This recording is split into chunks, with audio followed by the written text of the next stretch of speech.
ஒரு காட்டுல கோகோ அப்படின்ற குருவி தான் குழந்தையோட வாழ்ந்துட்டு இருந்துச்சு. அந்த குருவி தனக்குன்னு சின்னதா ஒரு வீடு கட்டி கிடைக்கிற சாப்பாடை அதோட குழந்தைக்கு கொடுத்து சந்தோஷமா வாழ்ந்துகிட்டு இருந்துச்சு. இப்படியே கொஞ்ச நாள் போகுது. அதுக்கப்புறமா காட்டுல மழைக்காலம் வர்றதுக்கு ஆரம்பிக்குது. அன்னைக்கு ரொம்ப பெருசா மழை பெஞ்சிச்சு.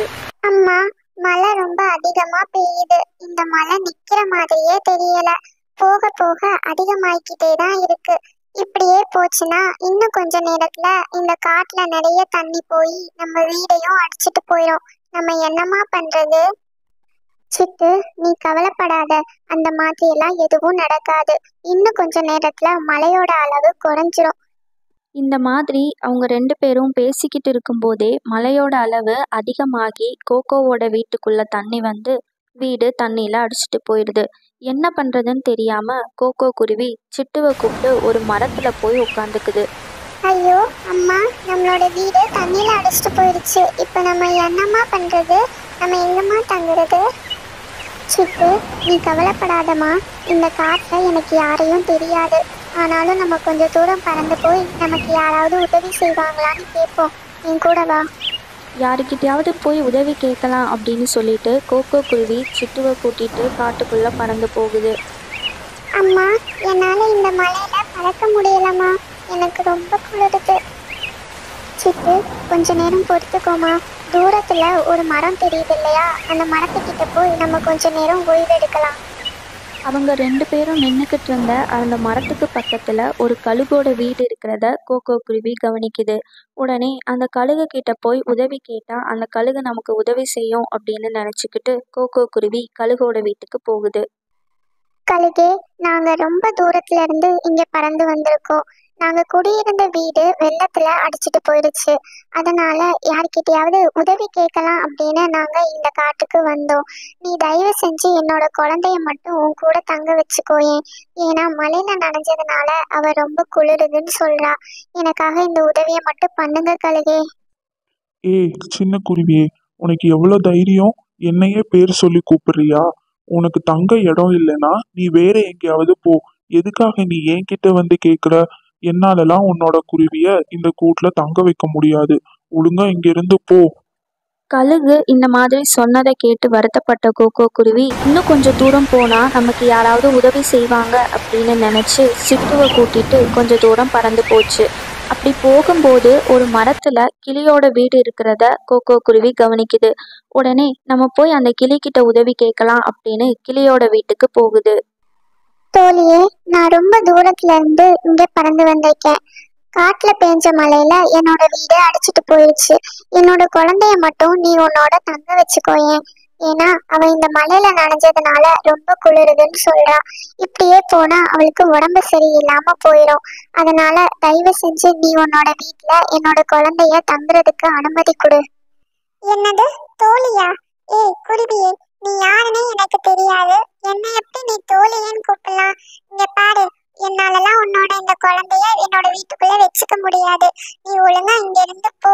தோழியா? தோழி? கிளி இந்த மாதிரி சொன்னதை கேட்டு ரொம்பவே வருத்தப்பட்ட கோகோ தன்னோட குழந்தைய கூட்டிட்டு ஒரு மரத்தடியில போய் உட்கார்றா. ஐயோ, இப்ப நான் என்ன பண்றது? இந்த காட்டுல இருக்க எந்த பறவைங்களும் எனக்கு உதவி செய்ய மாட்டேங்குதுங்க.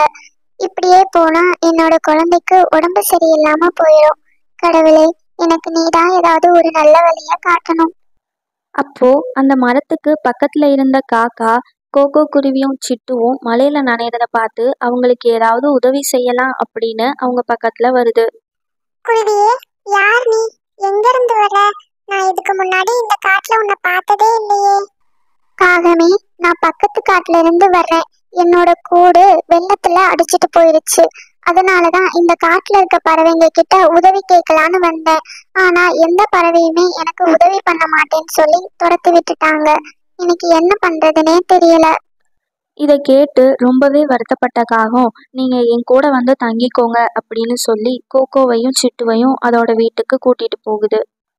காகம் அவங்க ரெண்டு பேரையும் வீட்டுக்குள்ள கூட்டிட்டு போய் அவங்களுக்கு குளிரும் அப்படின்னு சொல்லி வீட்டில் இருக்க நெருப்பை பற்ற வச்சு அவங்க ரெண்டு பேருக்கும் சாப்பாடும் கொடுத்து அங்கேயே தங்க வைக்குது. கொஞ்ச நாள்ல காட்டுல மழைக்காலம் முடிஞ்சு வெயில் காலம் வர்றதுக்கு ஆரம்பிக்குது.